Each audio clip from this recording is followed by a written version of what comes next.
صل على سيدنا محمد يا رب صل.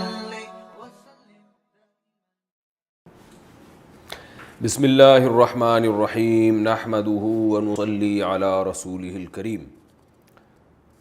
سورہ آل عمران کا رکوع نمبر 2 اور تیسرے پارے کا رکوع نمبر 10. یہ رکوع چل رہا تھا، اس کا لفظی ترجمہ ہو چکا ہے، اس کی تفسیر بھی ہو چکی ہے، گرامر بھی ہو چکی ہے. اس میں جو علم نکات تھے میں نے کہا تھا کہ میں انشاءاللہ اگلے ایپیسوڈ میں وہ بیان کروں گا. تو آج انشاءاللہ میں جو موٹے موٹے ہمیں اسباق ملتے ہیں نمبر وار میں بیان کر کے اگلے رکوع کی طرف چلوں گا انشاءاللہ. اعوذ باللہ من الشیطان الرجیم بسم اللہ الرحمن الرحیم. ان الذین کفروا لن تغنی عنہم اموالہم ولا اولادہم من اللہ شیئا. یہاں سے بات چل رہی تھی. تو اس میں ہمیں پہلی بات یہ پتہ چلتی ہے کہ آپ اگر اللہ کے نافرمان ہیں تو اب آپ کا مال اور آپ کی اولاد آپ اس خوش فہمی میں نہ رہیں کہ یہ ہمیں اللہ کے عذاب سے بچا لیں گے. ایمان ضروری ہے. ایمان کے بعد شفاعت بھی کام آئے گی، پیچھے لوگ آپ کے لیے دعا کریں گے وہ بھی کام آئے گی، آ سکتی ہے. لیکن اگر آپ کی موت کفر پر ہو رہی ہے، آپ اللہ کے باغی ہیں، تو پھر کوئی چیز آپ کے کام نہیں آ سکتی. قل للذین کفروا ستغلبون وتحشرون الی جہنم. اس میں اللہ نے خوشخبری دی ہے کہ اہل ایمان اگر تقوی اور ایمان پر قائم رہیں گے تو اللہ انہیں غلبہ عطا فرمائے گا. یعنی ایسا نہیں ہے کہ اللہ ہمیشہ انہیں آزمائش میں ہی رکھے گا، بلکہ ظاہری طور پر بھی اللہ انہیں فتح اور نصرت سے نوازے گا. لیکن قرآن میں اللہ نے دوسری جگہ حکم دیا کہ بشرطے کہ تم تقوی اختیار کرو.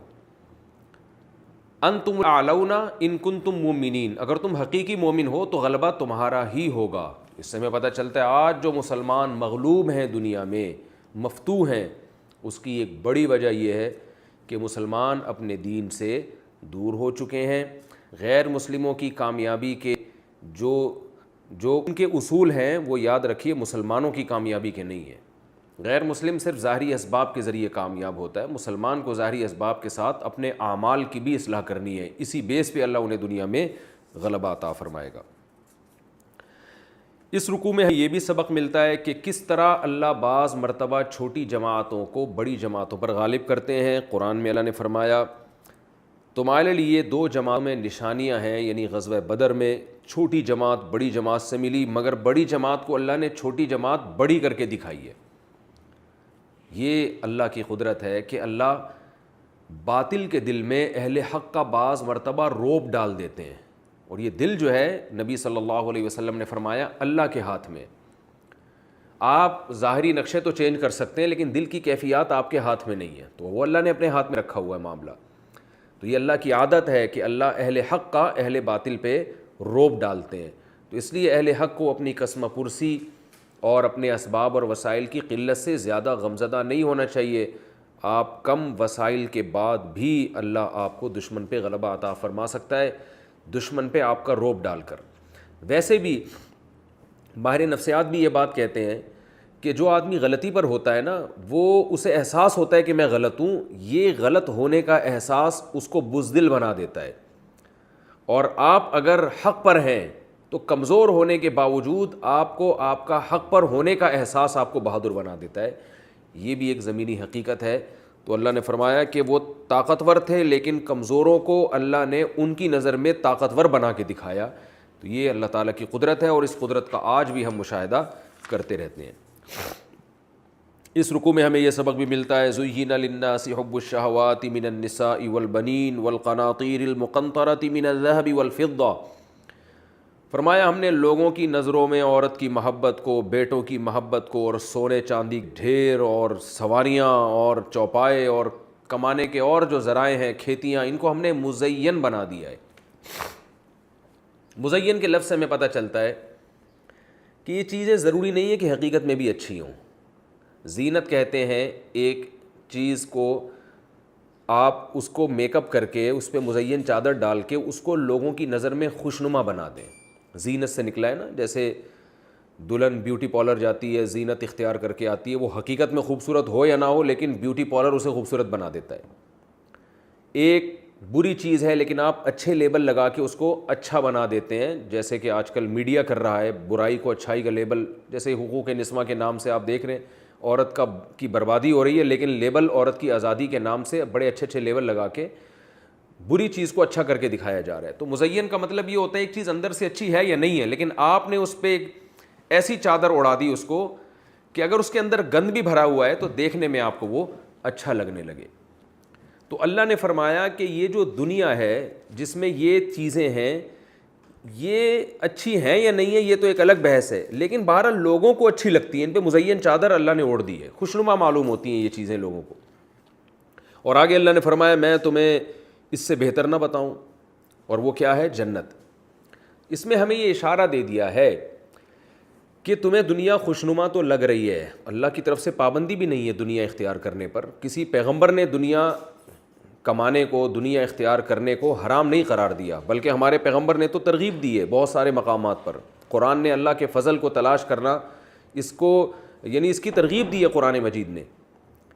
لیکن قرآن کیا کہہ رہا ہے کہ ہم نہیں کہہ رہے کہ یہ غلط چیزیں ہیں، بلکہ قرآن کہہ رہے ہیں اُنَبِّئُکُم بِخَیْرٍ مِّن ذَلِکُم، اس سے بھی بہتر کا پتہ نہ بتائیں ہم تمہیں، وہ ہے جنت جس کے نیچے نہریں بہتی ہوں گی اور وہاں پاکیزہ بیویاں ملیں گی تمہیں اور اللہ کی رضا ملے گی۔ تو اس میں اشارہ کر دیا کہ دنیا اختیار کرنا منع نہیں ہے، لیکن انسان کی نیچر ہے جب اس سے کوئی بہتر چیز مل رہی ہوتی ہے تو وہ کمتر کو چھوڑ دیتا ہے۔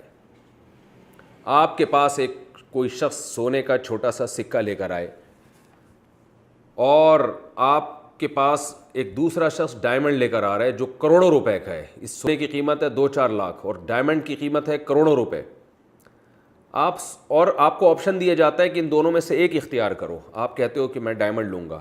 اب کوئی شخص کہے یار تمہیں فری میں سونے کا سکہ مل رہا ہے تم نہیں لے رہے، تو آپ اس کو جواب میں یہ کہیں گے کہ مجھے سونے کی سکہ ایک قیمتی چیز مل رہی ہے، لیکن اگر میں یہ سونے کا سکہ لیتا ہوں تو اس سے قیمتی سے محروم ہو جاتا ہوں میں، اور وہ ہے ڈائمنڈ۔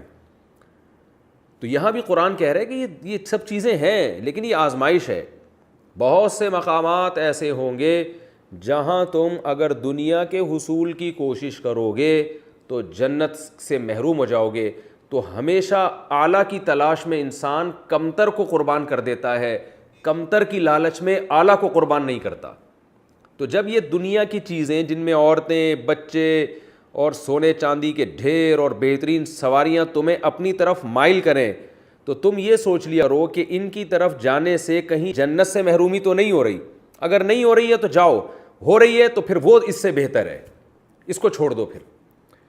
اور دنیا کی طرف جانے سے آخرت کا نقصان کب ہوتا ہے؟ جب دنیا ناجائز طریقے سے آپ کما رہے ہوں اور اپنی خواہشات کو حرام طریقے سے آپ پوری کر رہے ہوں۔ جیسے اللہ نے عورت کا ذکر کیا، اگر عورت سے تعلق آپ بغیر نکاح کے رکھ رہے ہیں، دوستیاں لگا رہے ہیں، تو یہ تعلق قیامت کے دن آپ کو جنت کی نعمتوں سے محروم کر دے گا۔ ایسے موقع پہ آپ نے گھٹیا چیز کو لے لیا اور اعلیٰ سے آپ محروم ہو گئے۔ اگر آپ بیٹوں کی طرف جا رہے ہیں، اولاد پہ فخر کر رہے ہیں کہ مجھے اللہ نے اتنی اولاد دی، مجھے بیٹے دیے، لیکن آپ اپنی اولاد کو خوش کرنے کے لیے، ان کے دل میں اپنی محبت پیدا کرنے کے لیے ناجائز کی طرف جاتے ہیں تو آپ آخرت سے محروم ہو رہے ہیں اور دنیا کی لذتوں میں آپ پڑ رہے ہیں۔ اگر آپ القناطیر المقنطرہ من الذهب والفضہ، سونے اور چاندی کے ڈھیر کی طرف جا رہے ہیں، یہ بینک بیلنس، اس زمانے میں سونے چاندی کے ڈھیر نہیں ہوتے، اس زمانے میں آپ کا بینک اسٹیٹمنٹ دیکھا جاتا ہے کہ آپ کے پاس کتنا سرمایہ ہے، آپ کی پراپرٹی دیکھی جاتی ہے۔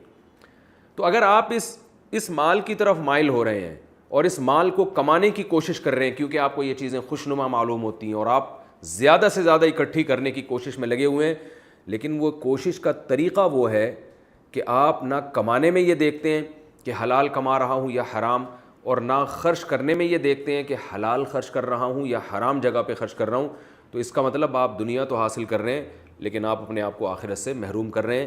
تو اللہ فرما رہے ہیں اُنَبِّئُکُم بِخَیْرٍ مِّن ذَلِکُم، یہ جو سونے اور چاندی کے ڈھیر ہیں ہم تمہیں بتاتے ہیں اس سے بھی بہتر ہے ہمارے پاس، تو ان ڈھیروں کے چکر میں وہاں سے محروم نہ ہو جانا۔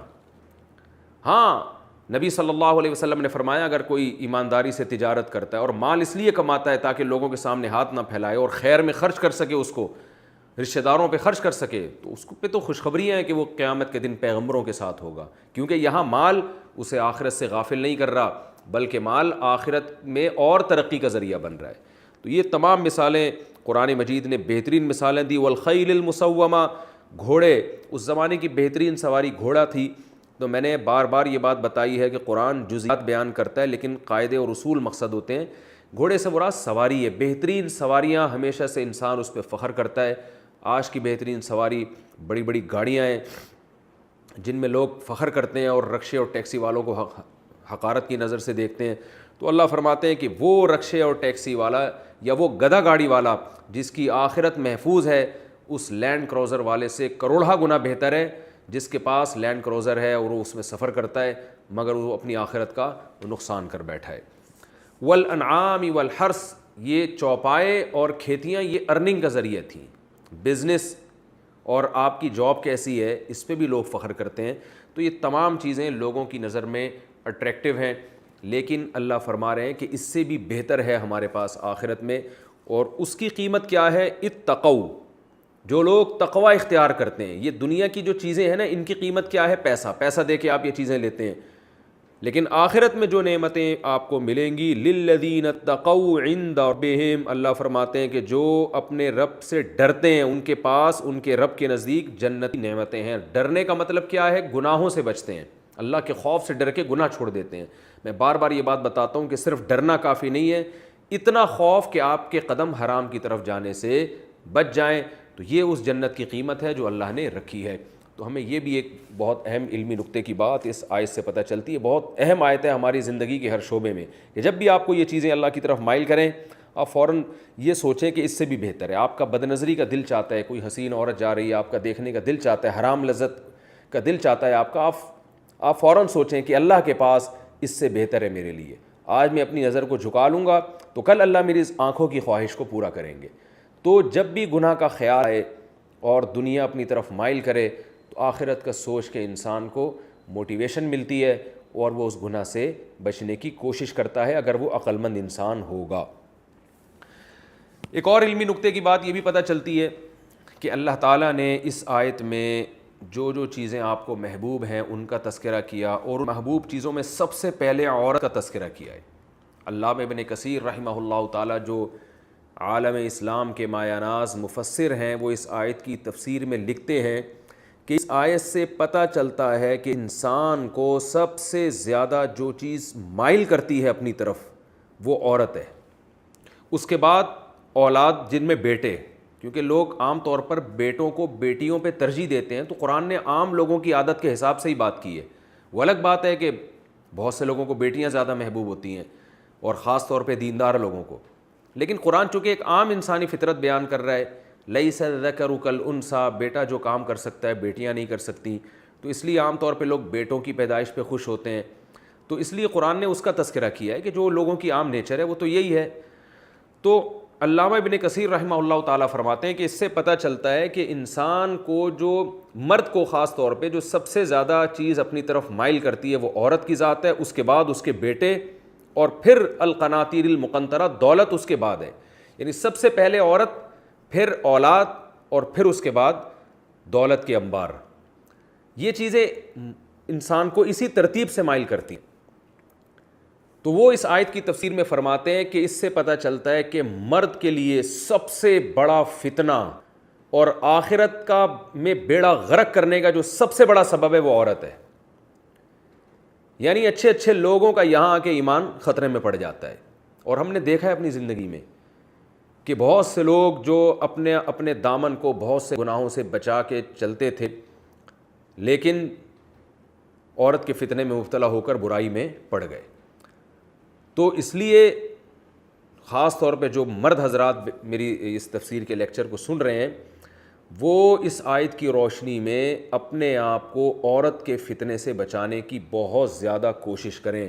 آپ کی آخرت کو تباہ کرنے والی سب سے بڑی چیز عورت ہے اور اللہ نے اس کا آلٹرنیٹ رکھا ہے. علامہ ابن کثیر رحمہ اللہ تعالیٰ فرماتے ہیں کہ یہی عورت جو ہمارے لیے بہت بڑا فتنہ ہے، اور بخاری مسلم کی حدیث ہے، آپ صلی اللہ علیہ وسلم نے فرمایا ما ترکت بعدی فتنۃ اضر علی الرجال من النساء، میں نے اپنے بعد مردوں کے لیے عورت سے بڑا کوئی فتنہ نہیں چھوڑا. یہ وہ ایسا فتنہ ہے کہ جس میں بڑے بڑے لوگ مبتلا ہو جائیں گے. عورت کے حسن و جمال سے بہت بڑے بڑے پرہیزگار لوگ متاثر ہو کر اپنا ایمان بیچ ڈالتے ہیں. اور اپنے آپ کو آزمائشوں میں ڈال دیتے ہیں, عشق معاشقے میں مبتلا ہو جاتے ہیں اور حرام کاریوں میں مبتلا ہو جاتے ہیں. تو دیکھ کتنے لوگ عیاشی کرنے کے لیے جاتے ہیں باہر ملکوں میں, کتنے لوگ نائٹ کلبوں میں جاتے ہیں. اگر عورت کو درمیان سے نکال دیا جائے تو یہ نائٹ کلب بند ہو جائیں, شراب کباب کی محفلیں برباد ہو جائیں. تو یہ ایک ایسا فتنہ ہے جس کی طرف مرد, آج انٹرنیٹ پر جو فحش مواد دیکھا جا رہا ہے, یہ سب عورت کا فتنہ ہے. عورت کو دیکھنے کے لیے, عورت جو فلم انڈسٹریاں چل رہی ہیں اور لوگوں کے فیملی سسٹم کو خراب کر رہی ہیں, یہ اگر اپنی انڈسٹریوں سے عورتوں کو نکال لیں, مزین خواتین کو نکال لیں, تو یہ ساری انڈسٹریاں ٹھپ ہو جائیں گی. ڈراموں فلموں سے اگر پرکشش خواتین کو نکال دیا جائے, ایکٹریسز کو نکال دیا جائے, تو یہ ڈرامے فلمیں بیکار ہو جائیں گے, لوگ دیکھنا چھوڑ دیں گے. ہر چیز جو پروڈکٹ آپ مارکیٹ میں لانا چاہتے ہیں اس میں عورت کی تصویر کمپنیاں لگاتی ہیں تاکہ اس عورت کو, اس لڑکی کو دیکھنے کے بہانے لوگ ہماری پروڈکٹ کو دیکھیں. تو وجہ کیا ہے کہ اللہ نے عورت کو بنایا مرد کے لیے اٹریکٹیو ہے, اور یہ تو اس سے پتہ چلتا ہے یہ آزمائش ہے ہماری, یہ انٹرٹینمنٹ کے لیے نہیں بنایا, یہ آزمائش کے لیے بنایا ہے. اس آزمائش سے بچنے کا سب سے بہترین طریقہ جو قرآن و سنت نے ہمیں بتایا ہے, ایک تو نظر کی حفاظت, دوسرا اس حرام کو حلال کرو, نکاح کے ذریعے عورت کے قریب جاؤ. علامہ ابن کثیر رحمہ اللہ تعالیٰ اس آیت کے تحت فرماتے ہیں کہ اگر یہی عورت آپ نکاح کے ذریعے حاصل کرتے ہیں تو فرماتے ہیں کہ یہی آزمائش کے بجائے آپ کے لیے اللہ کی رحمت بن جاتی ہے. جیسے کہ پیغمبروں نے نکاح کثرت سے کیے تو اس کے دو فائدے ہوں گے آپ کو. ایک تو یہ نکاح عبادت ہے, آپ حلال طریقے سے ایک عورت کو حاصل کر رہے ہیں, اس سے آپ کی جائز خواہش بھی پوری ہوگی اور آپ حرام خواہش سے آپ کے قدم بچ بھی جائیں گے. یعنی دنیا میں آپ کو ایک اللہ نفع بھی عطا فرمائیں گے, اس سے آپ کو اولاد یعنی بیٹوں کی نعمت, بیٹیوں کی نعمت بھی دیں گے. اور قرآن کہتا ہے وَجَعَلَ لَكُم مِّنْ أَزْوَاجِكُمْ بَنِينَ وَحَفَدًا, اللہ تمہیں تمہاری بیوی سے اولاد بھی دیتا ہے اور اولادوں کی اولاد بھی دیتا ہے, بڑھاپے میں آپ کو پوتے نواسے ملیں گے. تو یہی عورت اگر آپ حلال طریقے سے حاصل کریں تو یہی آپ کے لیے فتنہ اور آزمائش کے بجائے اللہ کی رحمت بن جاتی ہے. تو علامہ ابن کثیر رحمہ اللہ تعالیٰ اس آیت کے تحت لکھتے ہیں کہ نکاح کی جو کثرت ہے وہ پسندیدہ چیز ہے, کیونکہ بخاری میں عبداللہ بن عباس رضی اللہ عنہ کا قول ہے تزوجوا فإن خیر هذه الامة اکثرهم نساء, نکاح کرو اس لیے کہ اس امت میں جو سب سے بہتر تھے محمد صلی اللہ علیہ وسلم, انہوں نے سب سے زیادہ نکاح کیے, ان کی ازواج کی تعداد سب سے زیادہ تھی.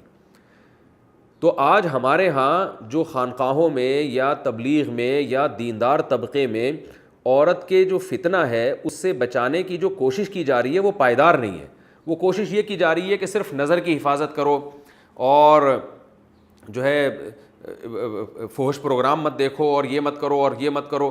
یہ بھی ٹھیک ہے, یہ بھی ضروری ہے, قرآن نے ایسا حکم دیا ہے, لیکن جب آپ کسی پر حلال کے دروازے تنگ کر دیں گے اور حرام کے دروازے چوپٹ کھول دیں گے تو بہت کم لوگ ہیں جو آپ کی اس تجویز پر عمل کریں گے اور وہ لازماً ناجائز کی طرف جائیں گے. میں اس کی ایک مثال دیتا ہوں کہ ایک شخص کو بھوک لگ رہی ہے, اس کا روٹی کھانے کا دل چاہ رہا ہے اور بار بار دل چاہ رہا ہے کہ میں چوری کر لوں. آپ اسے کب تک سمجھائیں گے کہ چوری مت کرو, چوری گناہ کی چیز ہے؟ بھائی اس کے بھوک تو مسلسل لگ رہی ہے نا اس کو, وہ اور یہ اس کی باڈی کی ریکوائرمنٹ ہے. اس کا بہترین حل یہ ہے, کوئی عقل مند آدمی جائے گا, اسے پیسے پکڑائے گا, بولے گا جا بھائی خرید کے کھا لے, چوری مت کر. جب خرید کے کھا لے گا تو اس کی ایک جائز, ایک جو اس کی باڈی کی ریکوائرمنٹ تھی وہ پوری ہو جائے گی, تو اس کے قدم برائی سے بچ جائیں گے. تو اس سے پتہ چلتا ہے کہ اللہ نے مرد کے لیے جو سب سے بڑا فتنہ بنایا ہے وہ عورت کو بنایا. اور آپ عورت حلال طریقے سے حاصل نہیں کرو گے تو یہ عورت آپ کی تقویٰ, آپ کی علم, آپ کی پرسنالٹی اور آپ کی عزت اور یہ تمام چیزیں ہونے کے باوجود یہی عورت آپ کا بیڑا غرق کر دے گی. یہی عورت جو ہے آپ کو برائی کے اندر مبتلا کر دے گی. سب عورتیں نہیں, لیکن جو کرتی ہیں وہ بھی عورت ہی ہوتی ہیں. آج خواتین کا یہ دعویٰ ہے کہ ہمیں اسلام نے باؤنڈ کیا, ہمیں پردے کا حکم دیا. اس لیے حکم دیا تاکہ آپ کی عزت کا تحفظ ہو سکے, آپ کی مرد آپ کی طرف آئے نکاح کے راستے سے. اسلام اللیگل راستے سے مرد کو آپ کی طرف آنے نہیں دیتا, کیونکہ اس میں مرد کی عیاشی ہے اور آپ کی بربادی ہے. تو اللہ ہماری خواتین کو بھی یہ سمجھ عطا فرمائے کہ وہ نکاح کے علاوہ کسی اور راستے سے اپنی طرف مرد کو آنے نہ دیں, کیونکہ نکاح کر کے جب مرد عورت کی طرف آئے گا تو بھاری قیمت اس کو دینی پڑے گی. اس کو اپنی بیوی کے لیے گھر ارینج کر کے دینا پڑے گا. ساری زندگی گیس بجلی کے بل ہیں, بچوں کی کفالت ہے, بچوں کی پیدائش کا خرچہ ہے اور مرنے کے بعد وراثت میں حصہ ہے. یہ ساری فیسلٹیز عورت کو ملتی ہیں. اسلام عورت کو تحفظ دے رہا ہے. مگر آج ہماری خواتین کو معلوم نہیں کیا ہو گیا، وہ عیاشی کی طرف جا رہی ہیں، وہ یہ نہیں جانتی کہ ہماری عیاشی اس میں کم ہے، مرد کی عیاشی اس میں زیادہ ہے۔ تو یہ ہمیں پتہ چلتا ہے کہ عورت ایک بہت بڑا فتنہ ہے، لہذا حلال میں وسعت پیدا کرنا اس زمانے میں، ہر زمانے میں ضروری تھا، اس زمانے میں اور زیادہ ضروری ہے۔ تو نکاح کو کسی بھی طریقے سے اس کی حوصلہ شکنی کرنا، اسلام کم عمری کی شادی کا قائل ہے۔ بچی کی شادی 13 سال میں، لڑکے کی شادی 14-15 سال میں کر دی جائے، اسلام اس کا قائل ہے۔ اور اسلام جو ہے نا مرد کو عدل کی شرط کے ساتھ کہ سب کے حقوق برابر ادا ہوں، زیادہ نکاح کی ترغیب دیتا ہے تاکہ عورتیں بھی بغیر نکاح کے نہ رہیں اور مرد کی خواہش بھی پوری ہو، تاکہ اس کے لیے عورت فتنہ نہ بن سکے۔ جب حلال سے انسان کی سیری ہو جاتی ہے تو اکثر اوقات پھر حرام کے طرف اس کے قدم نہیں جاتے۔ تو اس آیت سے ہمیں یہ بھی علمی نقطے کی بات پتہ چلتی ہے کہ معاشرے میں اس کو فروغ دینا چاہیے۔ ایک اور علمی نقطے کی بات یہ پتہ چلتی ہے کہ اسلام مرد کی نیچر بتا رہا ہے کہ اس کو بیٹے چاہیے، یہ نیچر ہے مرد کی، اور آپ دیکھیں یہ نیچر آج چینج ہو گئی ہے۔ کیسے کہ 2 چاہیے اچھے، تو اللہ فرماتے ہیں کہ مردوں کی خواہش ہے کہ زیادہ بیٹے ہوں ان کے، جو ان کے ساتھ تعاون کریں علمی خدمات میں یا بزنس میں یا کسی بھی شعبے میں، ان کے لیے فخر کا سبب بنے۔ اور ظاہر ہے زیادہ بیٹے جب ہی ہوں گے جب اولاد زیادہ ہوگی، کیونکہ اپنی مرضی سے تو بیٹے نہیں ہوتے۔ آپ کی اولاد زیادہ ہوگی تو اس میں بیٹیاں بھی ہوں گی تو اتفاق سے بیٹے بھی زیادہ ہوں گے۔ تو یہ ہمیشہ سے، اور پہلے جتنے پیغمبر تھے وہ جب اپنی قوموں کو نصیحت کیا کرتے تھے تو اس نصیحت میں یہ بھی بتاتے تھے کہ تم ایمان اور نیک عمل اختیار کرو، یمددکم باموال وبنین، اللہ تمہارے مال میں بھی برکت دے گا، اولاد میں بھی برکت دے گا، یعنی اولاد بھی تمہیں زیادہ دے گا۔ تو اس سے پتہ چلتا ہے کہ یہ تو غیر مسلم کی بھی نیچر ہے کہ اولاد زیادہ ہو، لیکن آج آپ دیکھیں کہ اس نیچر کے خلاف لوگوں کو بغاوت پہ اکسا دیا ہے، اور ہر آدمی کی خواہش ہے میرے 2-3 بچے ہوں، یعنی آپ سے آپ کی آنکھوں کی ٹھنڈک چھینی جا رہی ہے اور آپ کو پتہ ہی نہیں ہے، ایسا ذہن خراب کر دیا آپ کا۔ یہ ایسا ہی ہے جیسے پروپیگنڈا کیا جائے، انسان کو شہد اچھا لگتا ہے، میٹھی چیز اچھی لگتی ہے، پروپیگنڈا کیا جائے کہ جی میٹھی چیز گندی ہوتی ہے، میٹھی چیز نقصان دہ ہوتی ہے، اور آپ نے شہد کھانا چھوڑ دیا۔ تو یہ بالکل اس طرح سے ہے کہ آپ کو آپ کی مرغوب چیز کے بارے میں غلط دلائل دے کے یہ سمجھایا جائے۔ وہ الگ بات ہے کہ 40 سال کے بعد آپ کی انرجی یوٹیلائز نہیں ہوتی تو ڈاکٹر میٹھا کم کرنے کا حکم اس لیے دے رہے ہوتے ہیں کہ کھاؤ اتنا جتنا یوٹیلائز تو کرو اس کو۔ تو لیکن انسان کی نیچر ہے کہ میٹھا اس کو اچھا لگتا ہے، وہ مانے تو صحیح نا کہ مجھے اچھا لگتا ہے۔ اب کیا کر دیا ہے کہ اولاد کی کثرت جو انسان کی نیچر تھی اسے غلط دلائل دے دے کے اسی محبوب ترین چیز کو انسان کی نظر میں مبغوض ترین چیز بنا دیا گیا ہے۔ یہ بھی انسان کی نیچر اور فطرت کے بالکل خلاف ہے۔ جیسے مرد کو عورتوں کی کثرت اچھی لگتی ہے، وہ کرے نہ کرے اس کی مرضی ہے، ایسے ہی مرد کی یہ فطرت ہے، اس کو بیٹے زیادہ چاہیے، اور عورت کی بھی یہ فطرت ہے، اس کو بھی اولاد زیادہ چاہیے، بلکہ اس کی تو زیادہ خواہش ہوتی ہے یہ۔ اور قرآن نے پچھلی امتوں کے واقعات میں جو میں نے نوح علیہ السلام کا تذکرہ کیا، نوح علیہ السلام نے اپنی قوم سے کیا فرمایا کہ تم تقوی اختیار کرو گے اللہ تمہیں کثرت سے اولاد دے گا۔ اور صالح علیہ السلام نے کیا فرمایا کہ وَاذْكُرُوا إِذْ كُنْتُمْ قَلِيلًا فَكَثَّرَكُمْ، اللہ نے تم پر احسان کیا، تم تعداد میں تھوڑے تھے، اللہ نے تمہاری نسل بڑھا دی، تمہیں اولادیں زیادہ دیں، اب تم زیادہ ہو گئے ہو۔ تو یہ قوم کا زیادہ ہونا، اولاد کی کثرت، اس سے انسان اسٹرانگ ہوتا ہے، مضبوط ہوتا ہے، کمزور نہیں ہوتا۔ فیملی پلاننگ والے آپ کو یہ تو بتاتے ہیں کہ بچے جب آئیں گے تو ان پہ خرچہ کرنا پڑے گا، یہ نہیں بتاتے کہ بچے جب دنیا میں آتے ہیں تو 2 ہاتھ اور 2 عدد پاؤں لے کر آتے ہیں، اتنا ان پہ خرچہ نہیں کرنا پڑتا جتنا وہ کما کے دیتے ہیں ماں باپ کو، ان پہ انویسٹمنٹ کم ہوتی ہے، اس کا آؤٹ پٹ بہت زیادہ ہوتا ہے۔ تو یہ بھی ایک حقیقت ہے جس کو آج یعنی خوشنما نعروں کے ذریعے ایک باطل چیز کو لوگوں کے دماغ میں اتارا جا رہا ہے۔ تو نبی صلی اللہ علیہ وسلم نے فرمایا کہ اولاد کی طلب کبھی ختم نہ کرو، فَإِنَّهَا ثَمَرَةُ الْقُلُوبِ، قلوب وقرۃ الْأَعْيُنِ، اس لیے کہ اولاد آنکھوں کی ٹھنڈک ہے اور دلوں کا پھل ہے۔ کس قدر ترغیب ہے، آپ کبھی اپنے چھوٹے بچوں کو دیکھیں کیسے پیارے لگتے ہیں، کیسا آنکھ پہ لگانے کا ان کا دل چاہتا ہے، اور کیسا ان کی باتیں، ان کی مسکراہٹ سن کے مزہ آتا ہے انسان کو۔ مائیں کیسے اپنے بچوں کو صبح ناشتہ کرا کے اسکول بھیج رہی ہوتی، کتنا پیارا لگتا ہے یہ منظر، اور ماں کیسے فخر کر رہی ہوتی ہے اپنے بچوں پر۔ تو لیکن یہ کہ وہ خوشنما نعروں کے ذریعے بالکل فطرت کے خلاف چلا دیا گیا ہے اور اب سب اسی رو میں بہہ گئے ہیں۔ اللہ تعالیٰ ہمیں ہدایت دے۔ تو قرآن کی اس آیت سے پتہ چلتا ہے کہ انسان کو عورت کے بعد سب سے زیادہ محبوب چیز اولاد ہے، اور آگے پھر سونے چاندی اس کے بعد ہے، لیکن سونے چاندی تو جمع کرنے میں لگے ہوئے ہیں، اور جو اولاد اس سے زیادہ انسان کو محبوب ہے اس کے ریشو کو، اس کی گروتھ کو کم سے کم کیا جا رہا ہے۔ یہاں اللہ نے ایک علمی نقطے کی بات یہ بھی پتہ چلتی ہے کہ اللہ نے جنت جن لوگوں کے لیے رکھی ہے ان کی کوالٹیز بیان کی ہیں، الصابرین والصادقین والقانتین والمنفقین والمستغفرین بالاسحار۔ سب سے پہلی کوالٹی اللہ نے بیان کی، صبر کرتے ہیں۔ خودکشی کرنے والا بے صبرہ ہوتا ہے، اللہ نے اس کے لیے جنت نہیں رکھی۔ واویلا کرنے والا، ہائے ہوئے کرنے والا، ذرا سی بات پہ آج نوجوان سر دیواروں پہ جا کے مار رہے ہیں۔ تو صبر جو ہے نا، صبر، اپنے آپ کو روکنا، یہ اللہ کو پسند ہے۔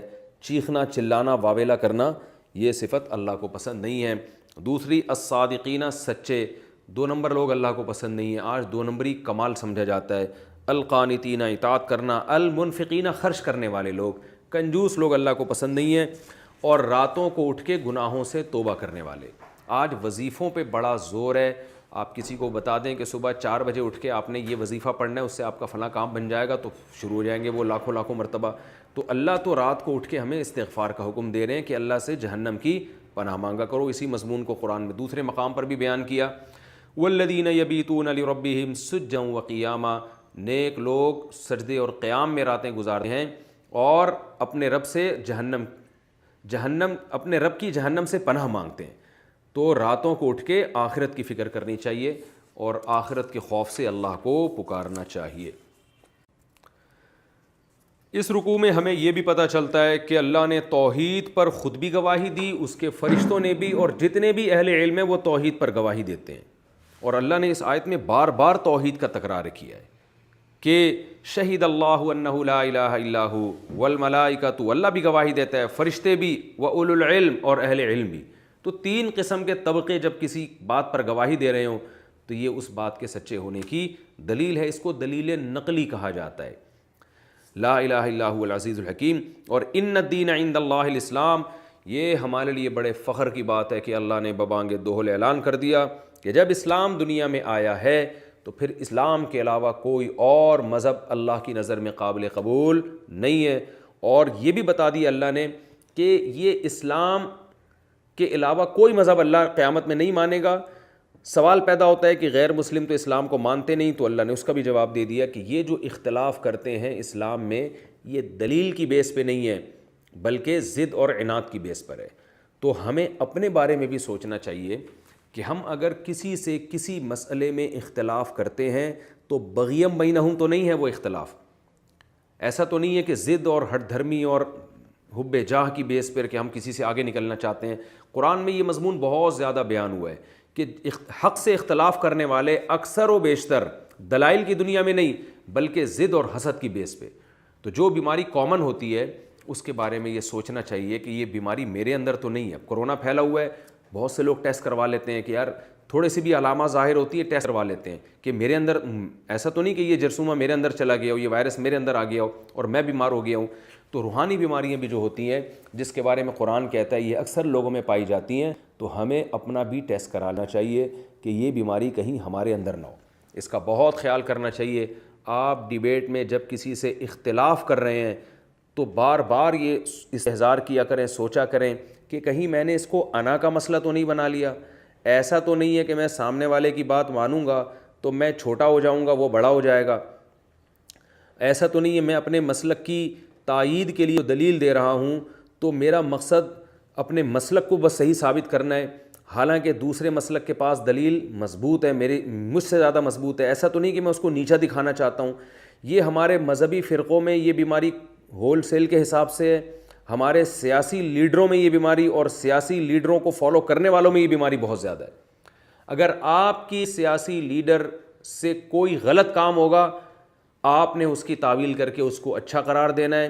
اپوزیشن سے اگر اس کے لیڈر سے اگر کوئی اچھا کام بھی ہوگا آپ نے اس کو غلط قرار دے کر اس کو برا قرار دینا ہے۔ یہ آج کل ہو رہا ہے اور لوگ دیکھ رہے ہیں کہ اپنا لیڈر بہت اچھا چاہے جتنا برا ہو، سامنے والا بہت برا چاہے جتنا اچھا ہو. تو یہ معیار یہ سب جگہ چل رہی ہے، اور یہ چیز انسان کو جہنم میں لے جانے کا سبب بنتی ہے. قرآن میں اللہ نے کیا فرمایا؟ اولو العلم قائما بالقسط، کہ اولو العلم جو گواہی دیتے ہیں انصاف پر کھڑے ہو کر دیتے ہیں، وہ رشتہ داری کو، اپنی سیاسی جماعتوں کو، اپنے مسلک کو درمیان میں نہیں لے کر آتے، جس چیز کو حق سمجھتے ہیں اس کو وہ بیان کرتے ہیں. تو ہمیں بھی اس کا خیال کرنا چاہیے. اور ایک اور علمی نکتے کی بات ہمیں اس سے یہ بھی پتہ چلتی ہے، فَإِنْ حَاجُّوكَ فَقُلْ أَسْلَمْتُ وَجْهِيَ لِلَّهِ وَمَنِ اتَّبَعَنِي. یہ بہت اہم پوائنٹ کی بات ہے جو قرآن بار بار بیان کرتا ہے، لہذا میں بھی اس علمی نکتے کو بار بار ہائی لائٹ کرتا ہوں. قرآن کہہ رہے اتنے دلائل سننے کے بعد بھی اگر یہ آپ سے حجت بازی کرتے ہیں تو آپ ان کو واضح لفظوں میں کہہ دیجئے کہ میں اور میرے فالوورز اپنے آپ کو اللہ کے سپرد کر چکے ہیں، تم ایمان لاتے ہو تو لاؤ، نہیں لاتے ہو تو تمہاری مرضی. یہ کام ہوتا ہے بحث کو ختم کرنے کے لیے، ٹائم بچانے کے لیے، کہ ایک ہی طبقے پر آپ نے صبح و شام محنت نہیں کرنی ہے. آپ کے پاس ٹائم کم ہے اور دعوت کا میدان میں آپ کے پاس شعبے بہت زیادہ ہیں. تو ایسا نہ ہو کہ آپ ساری صلاحیتیں کسی ایک شخص پہ یا کسی ایک جماعت پہ لگا دیں اور آپ دیکھیں کہ یہ لوگ صحیح نہیں ہو رہے تو میں ان کو جب تک صحیح نہیں کروں گا میں دنیا سے جاؤں گا نہیں. یہ غلط طریقہ ہے. بہت سے لوگ دنیا میں ایسے ہیں کہ آپ اس طبقے کو چھوڑ کر دوسرے طبقے پہ محنت کریں گے، وہ آپ کی بات کو سنیں گے. رسول اللہ صلی اللہ علیہ وسلم نے 13 سال مکہ میں دعوت کا کام کیا، بہت تھوڑے لوگ ایمان لائے. اللہ نے حکم دیا کہ یہاں سے چلے جائیں آپ، یہ جتنے لے آئے ہیں اب اس سے زیادہ نہیں لائیں گے. اب کیا ہے، آپ آخری نبی ہیں، اب آپ کا وقت ضائع ہوگا. ایسے لوگوں پہ جا کے محنت کریں جو آپ کی بات کو سنیں. تو مدینہ گئے ہیں، کیسا استقبال ہوا، اور 10 سال کے عرصے میں 10,000 کا لشکر تیار ہو کے مکہ میں داخل ہوتا ہے، اور پھر مکہ والے بھی ایمان لے آئے. تو یہ ہے، اس کو کہتے ہیں کہ براءت کا اعلان کر دینا کہ بھائی ہم جتنا سمجھا سکتے تھے ہم نے آپ کو سمجھا دیا ہے، اس سے زیادہ ہمارے اندر صلاحیت نہیں ہے. میں نے دیکھا ہے اچھے اچھے لوگوں کی صلاحیتیں اس میں برباد ہوتی ہیں. ایک لا حاصل بحث، سامنے والا ماننے کو تیار نہیں، آپ بحث کرے جا رہے ہیں، پھر اس سے نفرتیں پھیلتی ہیں، پھر ایک دوسرے کو نقصان اور ایک دوسرے کی عزتیں اچھالنے کا جو ہے نا وہ موقع تلاش کر رہے ہوتے ہیں. ابراہیم علیہ الصلاۃ والسلام نے اپنے والد کو سمجھایا، سورہ مریم میں پورا رکوع ہے.